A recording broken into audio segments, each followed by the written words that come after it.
Hey, I'm indie fantasy author Melinda Kucsera, and I'm back with an update. So when we last talked, I was in the middle of a Kickstarter, and that Kickstarter was for the Cursebreaker series, the special edition omnibuses. And in that Kickstarter, I was raising money for a project to have hardcover omnibuses for the 9 books that are currently published, and I was gathering them into 3 different omnibuses with 3 books collected into each omnibus. And it was a really great learning experience. I would definitely do it again, but next time I'm not going to do it for special editions. I'm going to run a Kickstarter just for new books that are not available anywhere else. And that is going to happen in January or February. And that's going to be for the Rogue Gods Trilogy. And the Rogue Gods Trilogy is wild. It's probably the wildest and the hardest story I've ever tried to plot, mainly because I'm like constantly fighting the characters, which is not something I anticipated. So in that Kickstarter, I'll have the ebooks of all 3 books in the trilogy, paperbacks of all 3 books in the trilogy, and a hardcover omnibus. And if there's a lot of orders for the hardcover omnibus, then we can maybe look at doing a print run and getting all the special things you can do, the foiling and all the other stuff. But we'll see. If not, then I still have a way of getting that out to people who like hardcover books. So what is Rogue Gods about? That's an awesome question, because what I thought it was going to be about and what the characters decided we were going to do in this book were 2 completely different things. I think I talked about some of this in a previous podcast episode, but at that point, I was not as far into the writing of it as I am now. Like, the first book is completed as I am recording this today on November 5th, 2023. And I have completed book 1, which is, right now, I'm calling it Gateway to Hell. And when you read it, you'll make complete sense to title, because there is definitely a gateway and it does go to hell. There's actually multiple gateways and they do go to hell. They go to other places too, but that's one of the places that they lead to. And the sequel, which is what I'm writing now, is called Summon the Gods, and they're supposed to summon the gods. I am 3/4 of the way done with the book, and that has yet to happen. And I'm mad because, like, that was the whole point of this, was to explain this ridiculous thing that happened. Well, it's not ridiculous. It's more like it's really wild. And I don't care if I spoil things for you. So if you haven't read the Round of Larkspur series, prepare to be a little bit spoiled. I'm not going to tell you how they do things or why they do things. That you can read in the books. But it's all started because of the 4th book in the Robin of Larkspur series, which is Rogue Rescue. So let me take you all the way back to the first book in the Robin of Larkspur series. So in the first book, which is Hunter's Night, we meet Robin. She is a young mother, does not have any magic at all, just a regular woman just trying to get along in a country that is covered by an enchanted forest, and that's quasi-sentient, and trying not to piss it off as she's traveling.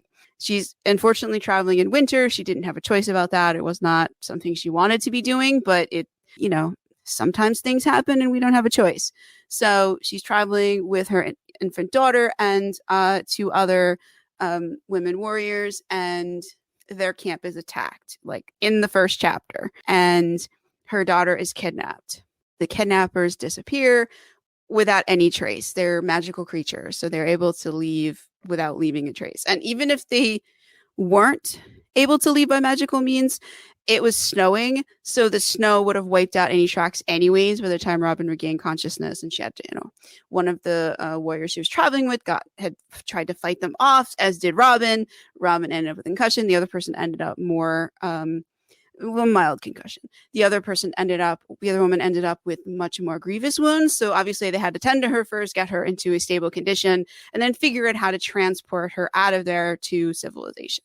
So the first book is that quest to get the injured companion out of the mountains and to help. And also, in the back of Robin's mind, she's hoping that she can find somebody who has magic, who can help her track down the creatures who stole her daughter. There's a lot of other things that happen there. They encounter shapeshifters who try to stop them and other sorts of things. And so that's book 1. And at the end of book 1, she gets to Mount Eredrin, which is, if you've listened to any of the chapters where I read Cursebreaker Enchanted, that's where Sarn is living.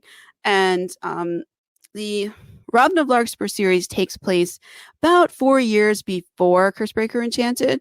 So Sarn is still living at Mount Eredrin. He's still got tons of magic, but he's not all that skilled at using it. He's more in hiding and hiding from it. So it's controlling him more often than he's controlling it. So there's very much that a lot of tension between him and it in this. And the first couple of books in the Robin of Larkspur series are very much, they flip back and forth from Sarn's perspective and Robin's perspective. So in the second book, she meets Sarn and convinces him to help her, and they have to get out of the mountain. And Sarn swore fealty to the Lord of the Mountain, and also promised that he would follow the Lord, whatever the Lord of the Mountain ordered him to do, and anyone that the Lord of the Mountain told him to respect or to listen to or to follow their orders, that he would have to follow them. So he has been ordered not to leave the area around Mount Eredrin unless he is with certain people. So he needs their permission. And they don't know he has a son or that his son has been kidnapped. His son was kidnapped in the middle of book 1 of Hunter's Night. And it takes him a little bit to find the right argument and the right person who will verbally give him permission to leave, because his magic will not let him leave otherwise. So he gets that sorted amongst other things that are going on in that second book, which is Rogue Knight. And in Rogue Ranger, which is the third book of the Robin of Larkspur series, which came out earlier this year, he and Robin set off with someone else, with Shade, his friend, and they go and Sarn has the magic. He's got the magical GPS, so he can sense his son. He knows exactly where his son is. Well, not, and they just have to hike there. So she's like, okay, we finally got on the right thing, but they run into some problems because they run into shapeshifters who try to stop them. They run into some other issues, some problems within the people who are, their traveling group. It's the 3 of them, and there's some tension and some issues between there, and they end up there's a whole thing with that. You can read that in the book. It does not pertain to what's going on in the Rogue Gods thing. So in Rogue Ranger, Sarn gets to the Haven, and a Haven is it can take many different forms, but basically it's a place of sanctuary. It's a place that is under a magical shield that anyone who enters is safe. No one can attack you. Nothing can happen. There's food, there's fresh water, there's shelter. And for the time that you are there, you are safe. You can't stay there forever. There is certain circumstances where someone could stay longer than a few days. But generally, after a few days, you need to leave so that another group can find shelter there as well. It's meant to be a place of rest, like a rest stop, a magical rest stop, if you will, not a destination.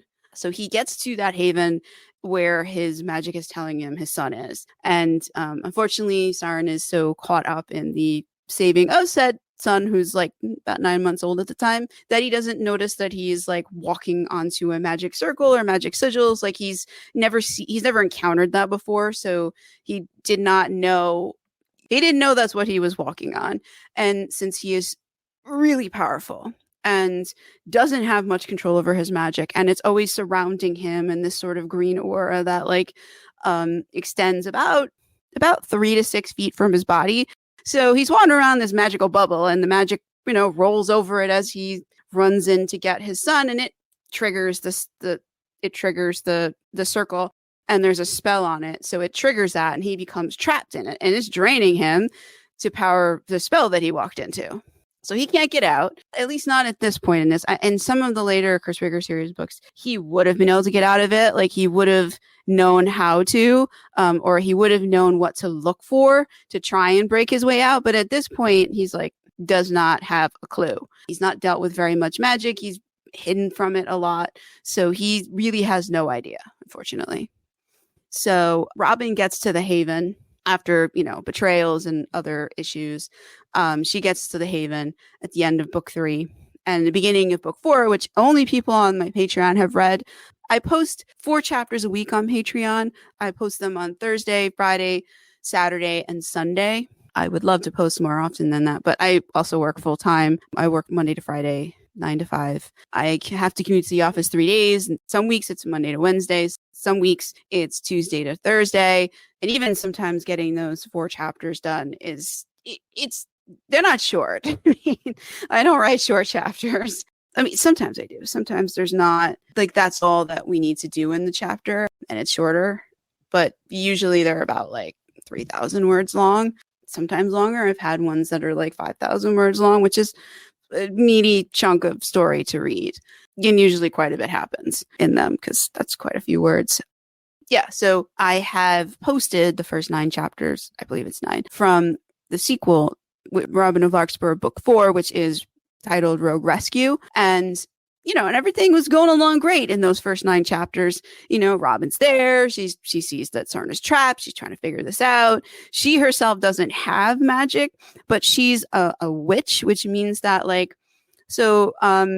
in my books, there's light magic, which is basically what Sarn has. It's very bright. It's green, all the books that I write are basically about that. But there's this other side of magic. There's the seen and the unseen. And the unseen is really the dark magic. It's not dark in the sense of evil, because it's not evil. A lot of the dark magic is actually very benevolent and beneficial. It's just you can't see it. Like healing.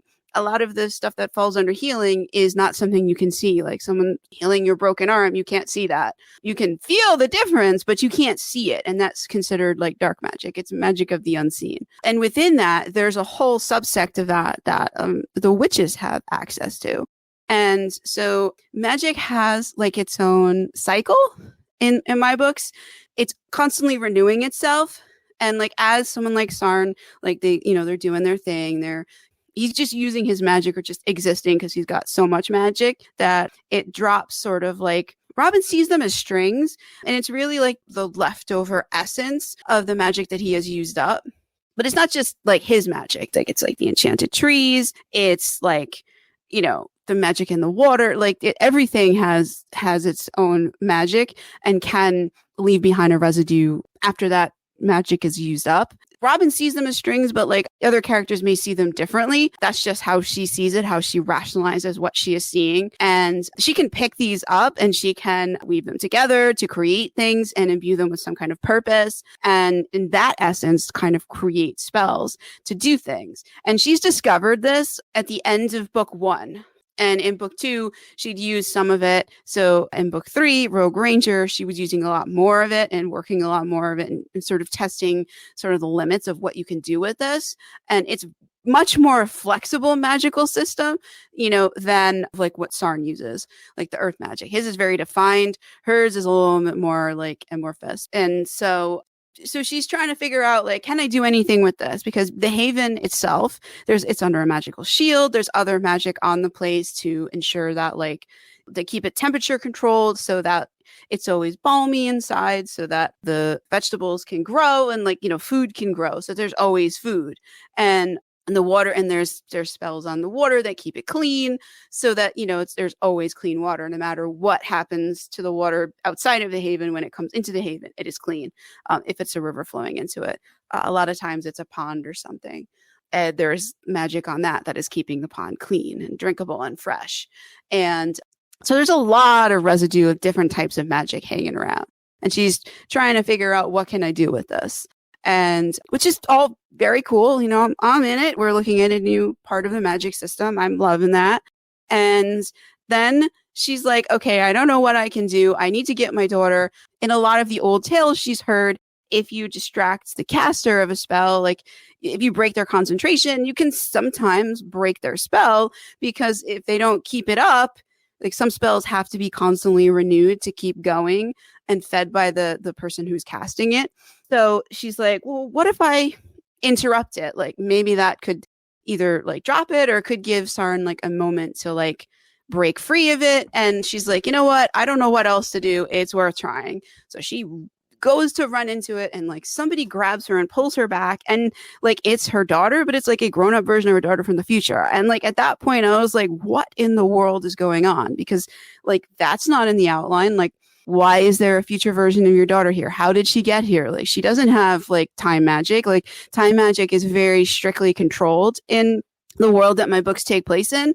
So like, she doesn't have it. She doesn't know anybody who has. I mean, I don't think she does. I didn't know anything about her daughter other than that she's a baby in these books. I had not thought about what she'd be like as an adult. And here she is as an adult and saying the craziest things.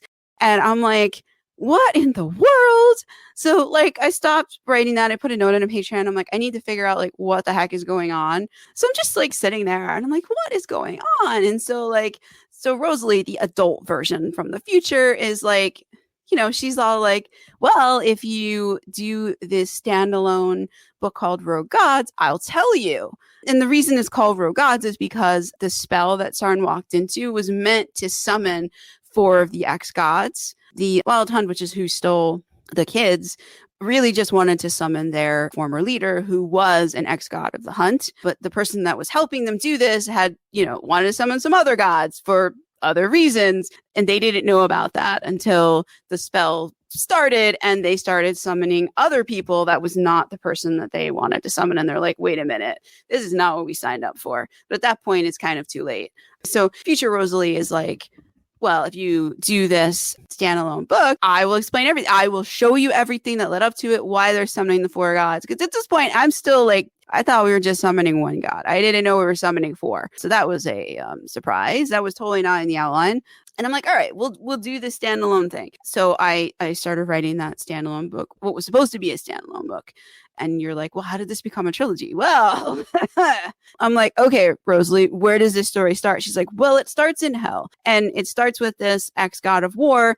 And he needs to steal something from this fortress-like library that's also in hell. And I'm like, okay, but what does that have to do with you? And what does that have to do with the Wild Hunt? And these kids getting kidnapped and these gods getting summoned? Like, what do these have to do to? And Rosalie's like, no, you'll see. Just, write the heist. So I'm like, all right, let's get this ex-war god that I didn't know existed in this world out here. Let's get him in there. Let's start seeing what he's up to. I did that. I wrote the heist, and then in the middle of the heist, the ex-god of history shows up and he steals a summoning spell. I'm like, okay, this is making more sense now. So we've got the summoning spell. He goes, meets up with his nephew in the future, who's about Rosalie's age in her, early 20s. And I'm like, okay, now we're talking.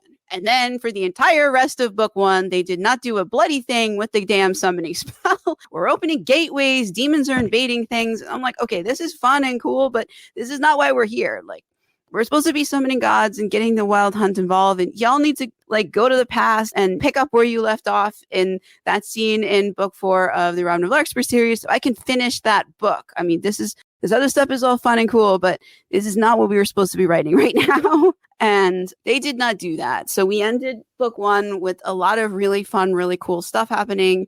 And Rosalie's like, no, I promise in book 2, summon the gods. Like, we will summon the gods. Like, totally, like, call it summon the gods. We will summon it. I am 75% in this book, and they have not summoned one freaking god. We've got time crystals. We have the devil trying to collect all the time crystals together to destroy the entire universe and everything in it. And so far, we haven't summoned any gods. And I'm like, are we actually going to do that in here? Are you characters just trying to get me to write something else that you guys want to do that has nothing to do with what we came here to do? So I don't know. So that's where we're at, and we'll see in the next update if they actually have summoned the gods, because like the whole point of this Rogue Gods Trilogy was to unblock that other book so I could finish it, because I really want to finish the Robin of Larkspur series and have that, and I'm trying to finish out all the prequel series. I had wanted to write the rest of the other prequel trilogy, of which only 1 book is out, which is called Relic Hunter, but that's not going to happen. We're already in November. So, and I also need to unblock the 11th book of the Cursebreaker series, because a future version of Rosalie's boyfriend, the nephew of the god of the past, like showed up and was accusing like Sarn of stuff. And I'm like, what in the world is going on? There's no more time travel allowed. Like, none. Like, I'm never writing another story that has any time travel involved in it ever again. This is it. This is the only one. There will never be any more. I can't do this. It's too crazy. So now you probably don't want to have anything to do with the series. I'm not trying to sell it because right now you can't actually buy it or it's not available anywhere. The only place that you could read the insanity that I was just talking about is on my Patreon, because the first 9 chapters of Rogue Rescue, the 4th book of the Robin of Larkspur series, is published on there up to the point where future Rosalie shows up. That's all published on there.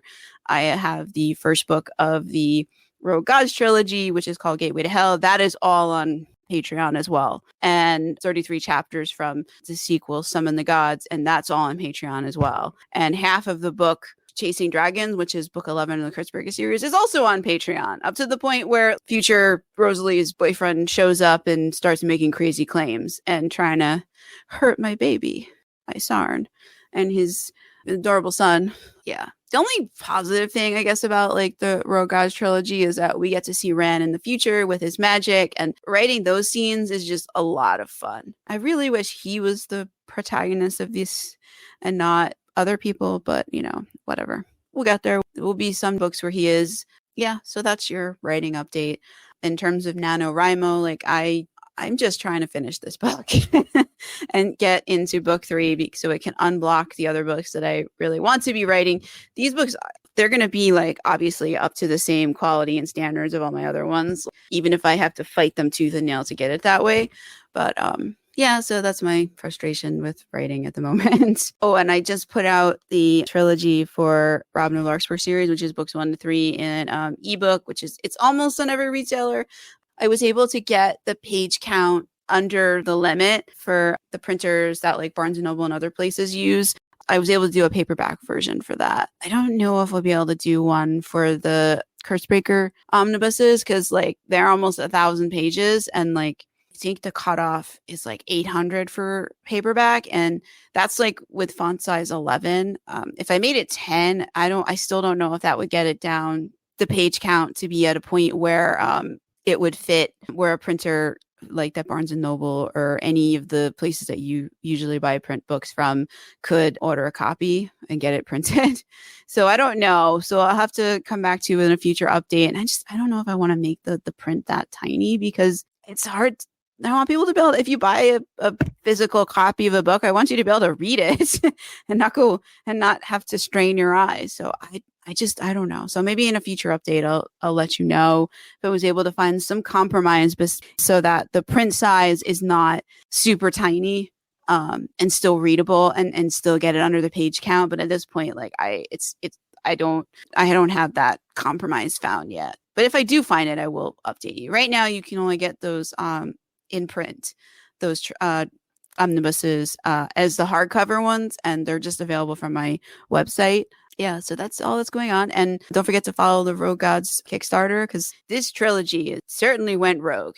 There was what I thought we were doing and what the characters decided we were doing. And I have no idea where we're going to end up with at the end. So I'll definitely come back and give you an update on once I'm into the 3rd book on, because at this point, I don't know what we were doing in the 3rd book. The title of it is tentatively Storm the Gates. And the characters have assured me that we'll be storming some gates, but like at this point, like I have no idea like where these gates are or like what exactly they're storming and who is doing this storming. So I have many questions, and I hope book 3 will answer them. I'll leave links to the books that I talked about in here in the show notes or the description, depending on where you're listening. And I hope that you'll check it out or check out the previous episodes where I have talked about this for context. And I'll be back. I didn't have an interview this week. Nobody signed up, but I did go on Freya's, I think it's called Twisted Tales podcast, but that episode's not going to air till January. And I talked a lot more in depth in this podcast on some of the things that I mentioned in hers. So, and next week we will be back with another interview. One of my closest friends, who's also an author, is coming on here. So that's going to be really exciting. It's going to be fun. So I hope you'll check that out next week. Yeah. And have a great day or great night wherever you're listening. I'm Melinda Kucsera, your indie fantasy author. And this has been another rant about Rogue Gods. There'll probably be another one before the year ends. Hopefully it'll be less of a rant and more of a more complimentary, not so much complaining. All right. Have a good one. I'm out.